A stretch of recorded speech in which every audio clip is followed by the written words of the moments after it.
Hello everyone, welcome back. My name is Arias, and today we are going to be yet again talking about Arcturus Therapeutics. We will break down their 3 recent press releases as well as their Q2 earnings, and then we'll wrap it up with my main takeaways and what I'm planning to do with the stock. Don't forget to like and subscribe if you enjoy this type of content, and leave any video suggestions and feedback in the comments below. And without further ado, let's get into it. The first thing that we will talk about today is their first press release from August 2nd revealing a manufacturing agreement with VinBioCare in Vietnam. VinBioCare was created just recently in June of this year as a partially owned subsidiary of the Vin Group. The Vin Group is a publicly traded company in Vietnam with an equivalent market cap in US dollars of about 16 to 17 billion. They are involved in all sorts of businesses in Vietnam, from manufacturing to real estate and retail, and obviously now drug manufacturing. So while VinBioCare is brand new and only got seed capital of about 8 million back in June, they do have substantial backing in the Vin Group. In the agreement, VinBioCare will set up manufacturing capacity for 200 million doses of Arcturus vaccines per year to be fully ramped and available in the back half of 2022. The press release specifies that these would only be for distribution in Vietnam. However, I don't see how this could be true long term,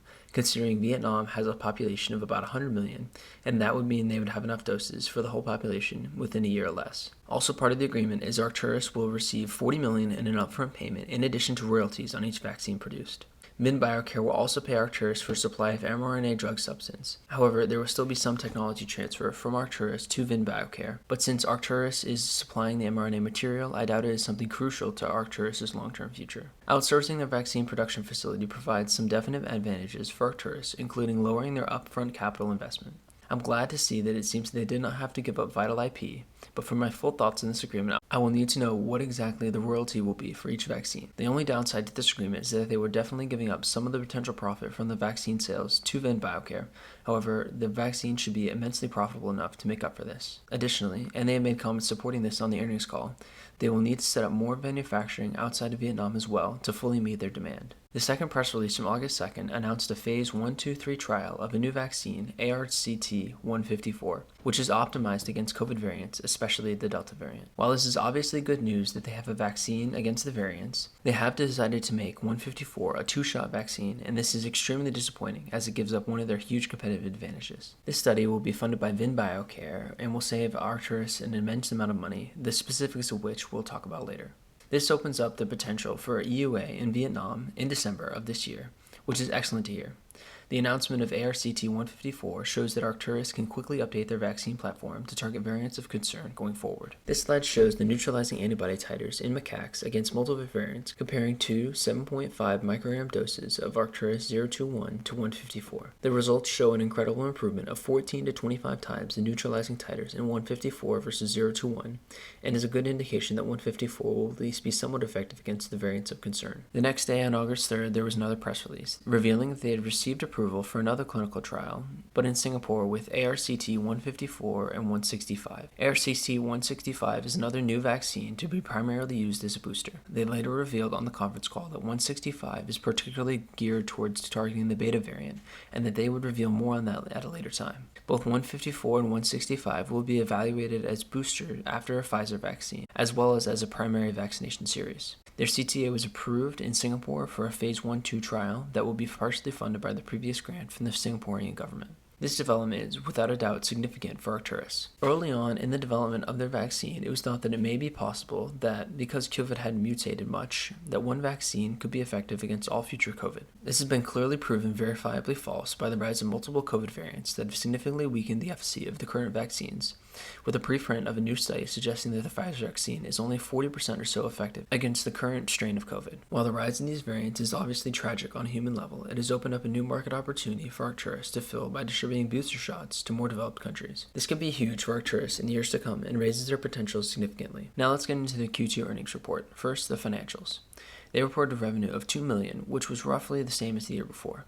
They had operating expenses of $55 million, which was down slightly from Q1, but up big year over year, which makes sense with their increased development pipeline. They had R&D of $45 million and a net loss of $54 million, or $2.07 a share, which were all up big year over year, and this again makes sense due to their increased development work. They also reported net cash of $433 million, which was down slightly year over year, but is still expected to give them runway for at least 2 years. The next 2 slides are what I believe to be the most important part of this whole presentation, and that is the comments from management on their earnings call. Starting off with the comments from ARCT-021, which is their single-shot vaccine that has been in development for some time now. They're still very much focused on the T-cell response aspect, as they suspect that this could be what provides immunity to recipients. They seem to have set their sights on a 5 microgram dose for their phase 3 trial, as they saw similar results between the 5 and 7.5 microgram doses in their phase 2 trial. Now, for the most exciting news, ARCT-021 has been selected by a global entity to have their phase 3 trial sponsored, and this trial is expected to begin imminently. This is great news, and I am really excited to see this trial get underway. On the call, they didn't give much more information, so there's still much to learn, like who is this entity, who else did they sponsor, why did they pick Arcturus' vaccine, and so on. Even with the sponsorship, Arcturus still retains full rights to the vaccine outside of the places that they have already signed agreements with, like Israel, Singapore, and Vietnam. Moving on to their comments on 154, they think the variants will be endemic for years to come, and while this will be very clearly detrimental to people across the world, Arcturus can quickly and easily update their vaccine payload to counter these variants. ARCT-154 will be excellent against the current variants, especially Delta,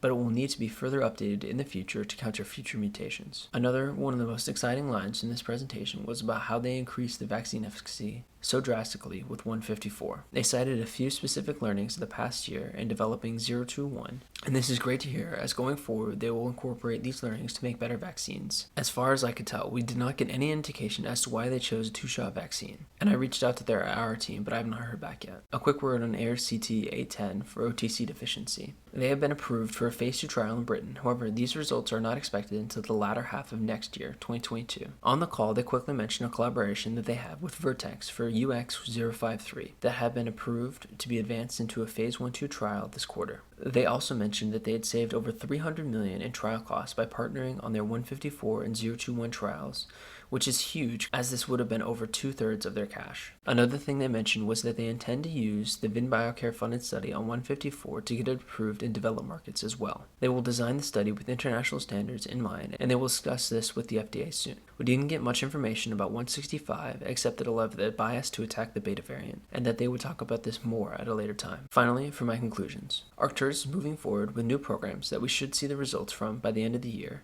which is extremely exciting to see. This is the most important takeaway from this earnings report and news cycle. However, it was not all good news, as they announced that 154 will not be a single-shot vaccine. Another important development was their learnings that allowed them to increase their antibody expression, and this has positive long-term implications for Arcturus' platform, which is really what I'm investing in Arcturus for. Arcturus still represents asymmetric upside, in my opinion, as they have a chance to be very successful in developing a vaccine to help stop the COVID-19 pandemic. Think about it. As of recording, BioNTech is a $92 billion company. Moderna is a $165 billion company. And while these are far from direct comparisons to Arcturus, a $1.2 billion company, Arcturus has a better platform than either of these companies and will be obviously an excellent investment if they could ever make up a fraction of those companies. Arcturus makes up about 4.3% of my portfolio, and that is an amount I'm comfortable with for now. Although I would add more, however, I needed to go much lower, back into the mid-20s range. Thanks for watching. What do you think of Arcturus? Do you own the stock or have any interest in owning it? And what are your 5 and 10-year price targets? Let me know in the comments below. Don't forget to like and subscribe. It really helps out the channel. My goal is to get to 1,000 subscribers as soon as possible. I'd love to have you along for the ride. Thanks again for watching, and have a great rest of your day.